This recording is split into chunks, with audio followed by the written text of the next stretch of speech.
तो आज के इस सेशन में हम ग्रीन फ्लैग एरर के बारे में बात करेंगे कि ग्रीन फ्लैग एरर होता क्या है और इसको हम कैसे ठीक कर सकते हैं एक्सेल में।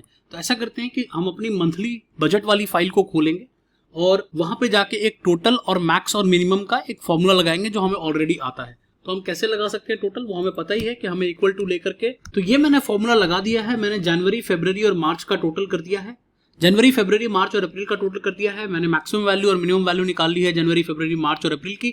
लेकिन आप देखेंगे कि जैसे ही मैंने ये फॉर्मूला लगाया है, यहाँ पर आपको एक ग्रीन फ्लैग नजर आ रहा है जो कि हर सेल पे आ रहा है। और ये जो ग्रीन फ्लैग है ये बेसिकली एक तरह का एरर है।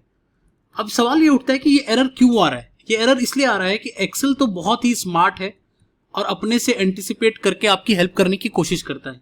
लेकिन अगर आप ध्यान से देखेंगे तो हो क्या रहा है कि जब हम इस पे अगर डबल क्लिक करें टोटल वाले सेल पर, जहां हमने टोटल का फॉर्मूला लगाया है, तो वो दिखा रहा है कि हमने C2 टू C6 को उसने ऐड किया है और हम यही चाहते भी हैं। लेकिन आप देखें अगर C2 के ऊपर C1 में जनवरी 20 लिखा हुआ है। अब जनवरी 20 जो है वो क्या है, वो मंथ और ईयर है, लेकिन एक्सेल उसको भी नंबर के टर्म्स में समझ रहा है। वो उसको लग रहा है कि वो भी एक नंबर है और उसको हमने ऐड नहीं किया है, और इस वजह से वो ग्रीन फ्लैग आपको शो कर रहा है कि आपने शायद वो नंबर को ऐड नहीं किया, आप उस नंबर को मिस कर गए हैं, और वो एंटिसिपेट करके वहां पे ग्रीन फ्लैग दिखा रहा है कि आप उस पर दोबारा चेक। अब आप समझ गए होंगे ग्रीन फ्लैग एरर क्यों आता है। अब सवाल उठता है कि इसको हम ठीक कैसे कर सकते हैं। अगर आप उस टोटल वाले कॉलम के पास जाएंगे, जैसे उस सेल को सिलेक्ट करेंगे, आप देखेंगे यहाँ पर एक बटन आ रहा है, ये बटन। इस बटन पर आप बस क्लिक करें तो वो आपको ढेर सारे ऑप्शन दे रहा है। अपडेट कर ले फॉर्मूला को, हेल्प लेना चाहते हैं तो ऑनलाइन हेल्प भी ले सकते हैं, एरर को इग्नोर करना चाहते हैं तो वो भी कर सकते हैं, एडिट कर सकते हैं फॉर्मूला बार में जाकर। ये सारे ऑप्शंस आपके सामने आ रहे हैं। तो ऐसा करते हैं एक बार के लिए इसको अपडेट करके देखते हैं क्या होता है। जैसे मैंने अपडेट किया, आप देखें कि मेरा टोटल चेंज हो गया है। अब टोटल ऑब्वियसली ये टोटल गलत आ रहा है। क्यों गलत आ रहा है? क्योंकि अब उसने C1 को भी इंक्लूड कर दिया है। अब C1 मुझे चाहिए नहीं, क्योंकि मुझे टोटल तो C2 से C6 का चाहिए।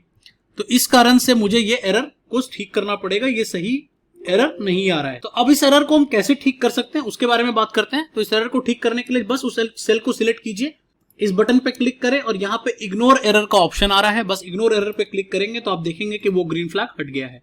इसी तरीके से आप सारे सेल को सिलेक्ट करके जहां से भी आप ग्रीन फ्लैग को हटाना चाहते हैं एक साथ उसको सिलेक्ट कर ले, फिर से उस बटन पे दबाएं और यहाँ पे इग्नोर एरर पे क्लिक करें। आप देखें सबका ग्रीन फ्लैग एरर जो है वो रिमूव हो जाएगा। ग्रीन फ्लैग एरर क्यों आता है? तो ग्रीन फ्लैग एरर इसलिए आता है क्योंकि एक्सेल एंटिसिपेट करके किसी भी एडिशनल सेल को ऐड करने की कोशिश कर रहा होता है। और इसको हटाने का सबसे आसान तरीका क्या है कि तो आप उस येलो वाले बटन पे क्लिक करके इग्नोर द एरर पे क्लिक कर दें और उससे ये एरर हट जाएगा। तो अगले सेशन में मिलते हैं। आई होप आपको ये समझ में आ गया होगा।